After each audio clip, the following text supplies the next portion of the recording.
নমস্কাৰ বন্ধুসকল, মই দেৱশ্ৰী, আপোনালোকে চাইছে দেৱবাসী ভিডিঅ' ইউটিউব চেনেল। আজি মই এইটো গুৱাহাটীত থকা ছায়েন্স মিউজিয়াম, মানে ইয়াতে এইটো ভিডিঅ'ত মই আপোনালোকে দেখুৱাম তাৰকাগৃহ। আপোনালোকে নিশ্চয় থাম্বনেইল চাই গম পাইছে, ইয়াত তাৰকাগৃহ বহুত আচৰিত কিবা কিবি দেখুৱাব। মই যদি সম্পূৰ্ণ দেখাওঁ আপোনালোকে 10 ছেকেণ্ডৰ ক্লিপ এটাও নাকাটিব, যদি কাটে আপোনালোকে বুজি নোপোৱা হৈ যাব। একদম পূৰা সম্পূৰ্ণকৈ চাব ভিডিঅ'টো। আৰু ব'লক তেতিয়াহ'লে ইয়াৰ ভিতৰত আমি প্ৰৱেশ কৰোঁ।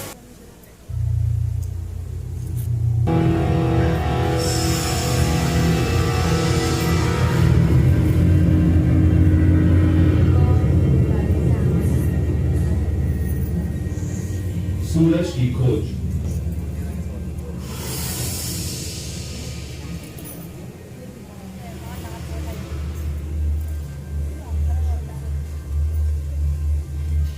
स्पेस स्टेशन अल्फा, हम ह्यूस्टन से बोल रहे हैं।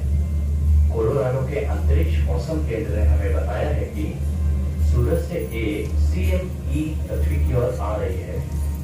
तूफान की दिशा और तीव्रता का विशेषज्ञ अनुमान कर रहे हैं। ठीक है ह्यूस्टन, और सूचना मिलने पर हमें बता देना।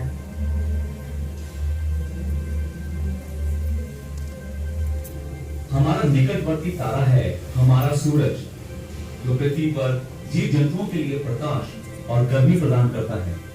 हाल ही में हम सूरज की विशेषता को और समझने लगे हैं। हमने यह सीखा है कि हम सूरज के विस्तीर्ण वातावरण के भीतर रह रहे हैं। हम एक तारे के साथ रह रहे हैं।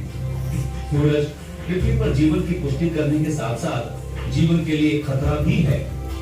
वह अंतरिक्ष मौसम बनाता है जो उच्च ऊर्जा कणों और विकिरण की धाराओं से बना है। ये हमारे लिए हानिकारक हैं और हमारे तकनीकी साधनों को भी क्षति पहुंचाते हैं। परंतु पृथ्वी के वातावरण और चुंबकीय क्षेत्र से सुरक्षित धरातल पर जीव जंतु विकसित और समृद्ध बने हैं।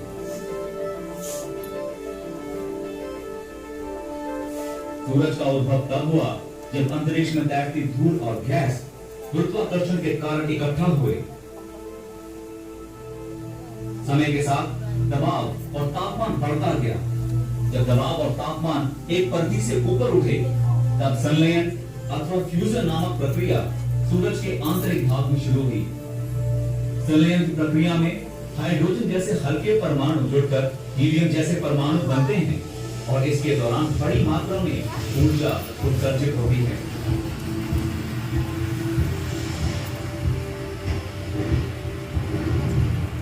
सूरज के भीतर गैस की घनी परतों से निकलते हुए इस ऊर्जा को सतह तक पहुंचने में कई लाख वर्ष लगते हैं। जो प्रकाश हम देखते हैं वह सूरज की सतह से आता है और कणिकाओं या ग्रेन्यूल्स के रूप में दिखता है। सूरज के भीतरी गैस के चलनानुसार ये कणिकाएं लगातार बदलती रहती हैं। एक औसत कणिका दक्षिण भारत से भी बड़ी होती है। सूरज का एक चुंबकीय क्षेत्र भी है जो जटिल है और सदा बदलता रहता है। सूरज के भ्रमण के कारण चुंबकीय क्षेत्र की धाराएं खींचती और मुड़ती हैं, जिससे उस ऊर्जा की वृद्धि होती है। चुंबकीय क्षेत्र की ऊर्जा जब सतह तक निकल आती है, वहां सक्रिय क्षेत्र बनते हैं जहां सौर कलंक या सनस्पॉट बनते हैं। सौर कलंक सूरज की सतह पर ग्रहों जितने बड़े श्यामल धब्बे होते हैं, इनमें अधिक मात्रा में चुंबकीय शक्ति होती है। अधिक ऊर्जा उत्पन्न होने से ये चुंबकीय क्षेत्र अस्थिर हो जाते हैं और सौर ज्वालाओं या सोलर फ्लेयर्स के रूप में प्रभावित कणों को अंतरिक्ष में फेंकते हैं। भयानक सौर प्रकटता अथवा प्रोमिनेंसेस भी सूर्य के अस्थिर चुंबकीय क्षेत्र के कारण बनती है। इस अत्यंत प्रभावशाली शक्ति के कारण सौर कंपन, सौर सुनामी तथा सौर तूफान भी बनते हैं। हर 11वें साल में यह प्रक्रिया सबसे तीव्र होती है। इस समय को सोलर मैक्सिमम कहते हैं। सोलर मैक्सिमम के दौरान सबसे आश्चर्यजनक घटना है कोरोनल मास इजेक्शन या CME। सूरज के वातावरण का एक भाग है कोरोना। CME कोरोना से ऊर्जा युक्त कणों का विस्फोट होता है। औसत CME अरबों टन पदार्थ को लाखों मील प्रति घंटे की रफ्तार से निकाल फेंकता है। सोलर मैक्सिमम के दौरान ऐसे विस्फोट दिन में कई बार होते हैं।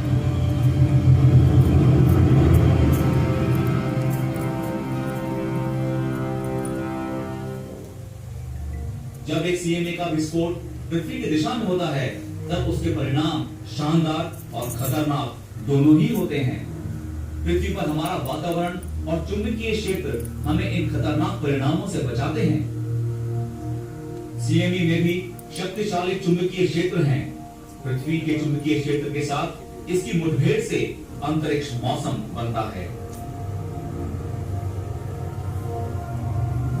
ऊर्जावान कणों की धाराओं से अंतरिक्ष मौसम के तूफान बनते हैं। ये धाराएं वातावरण से टकराकर सुंदर दृश्य बनाती हैं, जिन्हें उत्तरी प्रवाह अथवा ऑरोरा भी कहते हैं। जैसे जैसे हम प्रौद्योगिकी पर अधिक निर्भर होते हैं, वैसे वैसे अंतरिक्ष मौसम और उसके हानिकारक प्रभावों से हम चिंतित होते हैं। शक्तिशाली सौर तूफान बिजली की धाराओं को प्रभावित कर बिजली ग्रिड को नुकसान पहुंचा सकते हैं।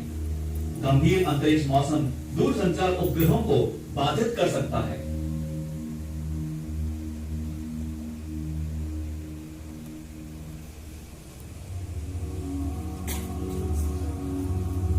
सौभाग्यवश पृथ्वी पर जीव जंतु इन तूफानों से सुरक्षित हैं, परंतु अंतर्राष्ट्रीय अंतरिक्ष स्टेशन में अंतरिक्ष यात्री हमारे वातावरण के रक्षा कवच से बाहर हैं और इसलिए उनको विकिरण की उच्च खुराक मिल सकती है।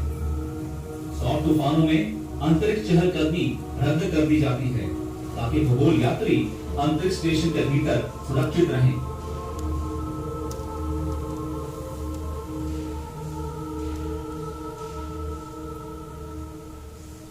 आजकल जमीन से तथा उपग्रहों से हम सौर सक्रियता पर नजर रखते हैं और हमें अनमोल जानकारी प्राप्त होती है।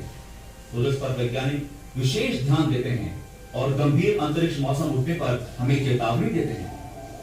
सोहो तथा दो स्टीरियो उपग्रहों की मदद से कुछ सालों से वैज्ञानिक सौर प्रक्रियाओं का निरीक्षण करते आ रहे हैं। सौर प्रक्रिया और उनके पृथ्वी पर प्रभाव को समझने की कोशिश में शोधकर्ता इन उपग्रहों को लगाते हैं।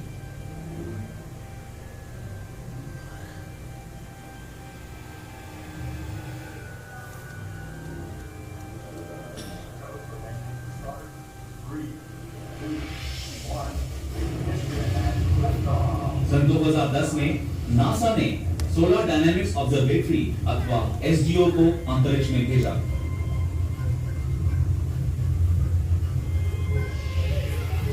एसडीओ उन सौर परिवर्तनों का निरीक्षण कर रहा है। यह काम इससे पहले किसी मिशन द्वारा संभव नहीं था। सूरज से आती ऊर्जा को एसडीओ उचित रीति से मापता है, जिससे पृथ्वी के वातावरण पर पड़ने वाली ऊर्जा का अनुमान वैज्ञानिक कर सकते हैं। सूरज की सतह के विस्तृत चित्र 10 अलग-अलग तरंग दैर्घ्यों में एसडीओ पर लगे कैमरों से हम पाते हैं। ये चित्र हमें गुप्त सौर सक्रियता की जानकारी देते हैं। अन्य उपकरणों से सूरज के चुंबकीय क्षेत्र का भी निरीक्षण किया जाता है। विशेष तकनीक से ये सूरज के भीतरी भागों का भी निरीक्षण करते हैं, जहां सौर सक्रियता आरंभ होती है।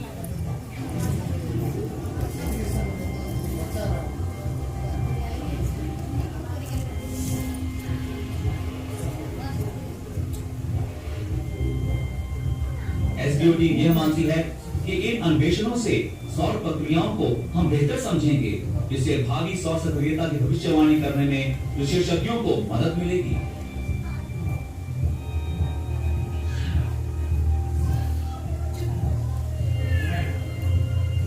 सूरज और पृथ्वी के पर्यावरण की खोज में एसडीओ विशेषज्ञों का सहायक है।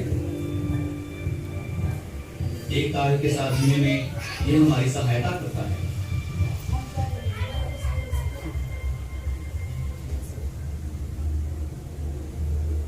स्पेस स्टेशन अल्फा, हम ह्यूस्टन से बोल रहे हैं। सूचना है कि CME तूफान का असर मध्यम है, कम विकिरण होगा।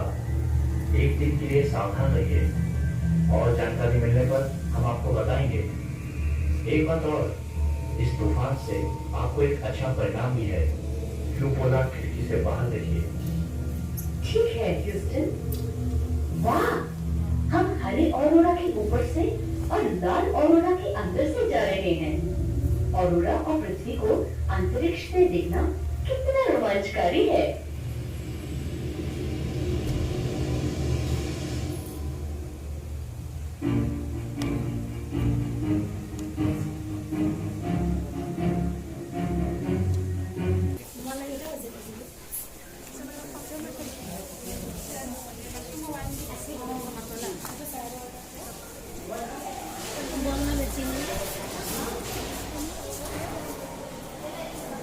অ' মাই গড চালোঁ কি আচৰিত আচৰিত দেখাইছে আপোনালোকে নিশ্চয় চালে আপোনালোকক মই দেখালোঁ ভিডিঅ'টো আৰু যদি ভিডিঅ'টো চাই ভাল লাগিলে আজি ভিডিঅ'টো এইটোৱে দেখালোঁ এইটোকে আৰু যদি ভিডিঅ'টো চাই ভাল লাগিলে এটা লাইক কৰিব যদি মোৰ চেনেলটো ছাবস্ক্ৰাইব কৰা ছাবস্ক্ৰাইব কৰি ঘণ্টাটো বজাবলৈ জনাব আৰু আজি লৈছোঁ বাই জয় আই অসম